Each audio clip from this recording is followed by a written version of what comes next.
प्रिय विद्यार्थियों, हम लोग पढ़ेंगे प्रश्नावली 3.1 का क्वेश्चन नंबर 3 का तीसरा। इसमें भी हमको देखना है इसको हल करने पर कौन सा कंडीशन आता है, संगत आता है या असंगत, ये हमको जानकारी प्राप्त करना है। तो सबसे पहले हम शुरू करते हैं, यहाँ लिखेंगे हल। हल तो हल में पहला समीकरण को लिख लेते हैं यहाँ पहले। तो इसको हम तो लिख सकते हैं 3x/2, यहाँ लिख लेंगे 3x/2 प्लस इसको भी लिख सकते हैं 5y/3, तो 5y/3 बराबर 7। ठीक है, इसको पहले हल कर लेते हैं, थोड़ा सा ये बट्टा का जोड़ ले लेते हैं।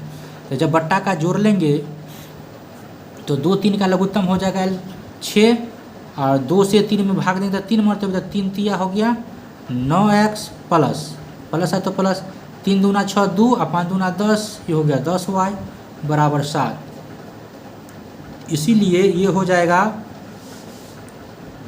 9x प्लस 10y बराबर 7×6 42 हो जाएगा। ठीक है, तो इसको हम लिख सकते हैं, इसीलिए 9x प्लस 10y, इसको इधर कर लेंगे तो -42 बराबर 0। ये हो गया समीकरण 1।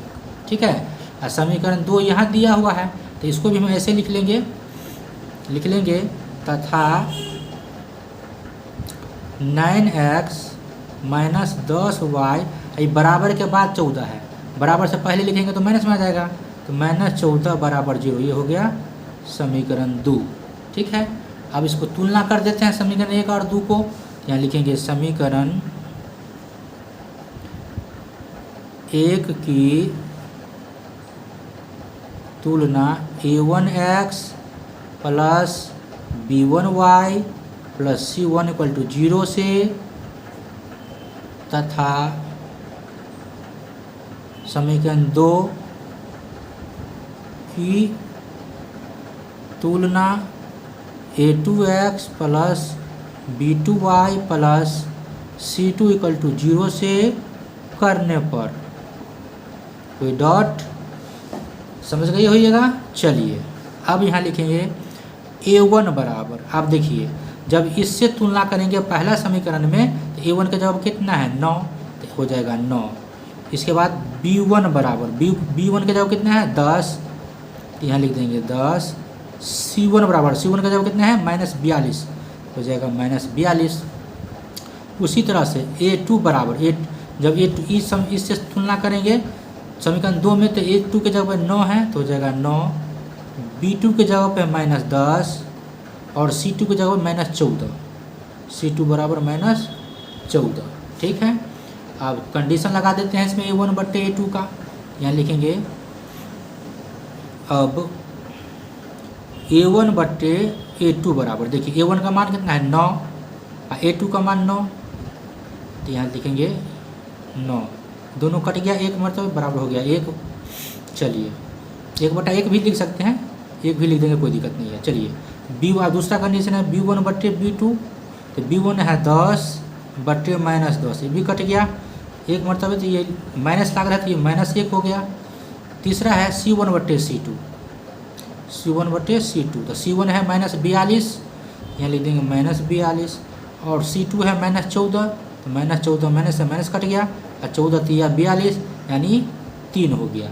अब देखिए इसमें क्या देख रहे हैं, a1/a2 b1/b2 के बराबर में नहीं है, क्योंकि एगो प्लस में एगो माइनस में है, और c1/c2 भी बराबर नहीं है। तो जब यही दोनों बराबर नहीं है तो यही काम खत्म हो गया।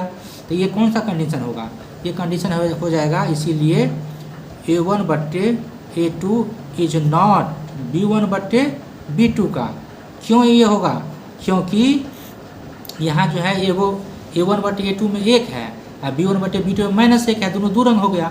तो ये a1/a2 बराबर नहीं हुआ b1/b2 का, तो इसलिए यहाँ लिख देंगे a1/a2 बराबर नहीं है b1/b2 का। जब ये कंडीशन हमको आता है तो वो कौन सी रेखा होती है, तो संगत रेखा होती है। देखिए हमने पहले पढ़ा है a1/a2 बराबर नहीं रहेगा b1/b2 का, तो वो संगत रेखा होगा। तो यहाँ हो जाएगा संगत रेखा। तो यहाँ लिख देते हैं, नीचे में लिख देते हैं, अतः